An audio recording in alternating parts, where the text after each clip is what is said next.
Diploma 19 is continuing a multi-year research into what we call counter-typological architectures. This year, the subtitle of the brief is The Ambivalence of Control. This year we developed close readings of a series of examples of architectures, technologies, and infrastructures of control from the prehistorical through the contemporary. Broadly, we understand what are now pervasive architectures of control as primarily shaped by and concerned with orchestrating the dance of an economic and political organization of life for extraction and endless production. Architectures of control work via intertwining ideological, spatial, infrastructural, and technological means to maintain or reproduce a system in which nothing radically new is ever allowed to happen.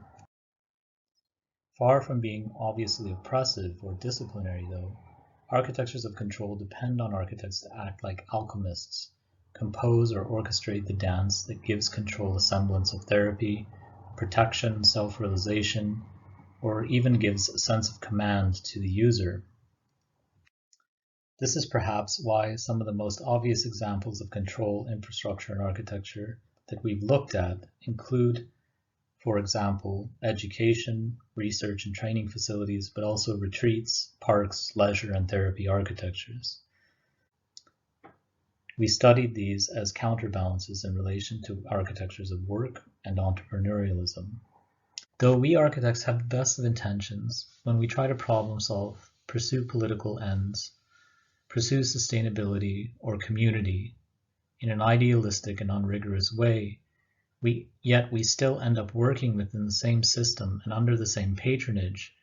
We then end up simply weaving the emperor's new robes and deepening or prolonging our crisis.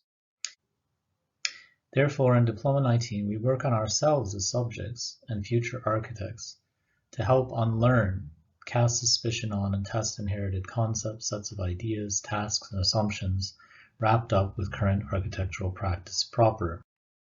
For us, a radical, ethical, and emancipatory architecture must not naively or idealistically resist or even outright reject the infrastructures and architectures of control, but must dance with them and begin to lead them slightly out of step or into other varied rhythms.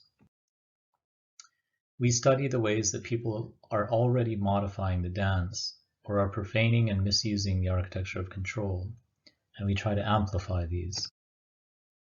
In a positive sense, control is a sign of the lack of any natural or predestined reality or way of being. Architectures of control also always unleash the uncontrollable and the ungovernable, which is the beginning and at the same time the vanishing point of all politics.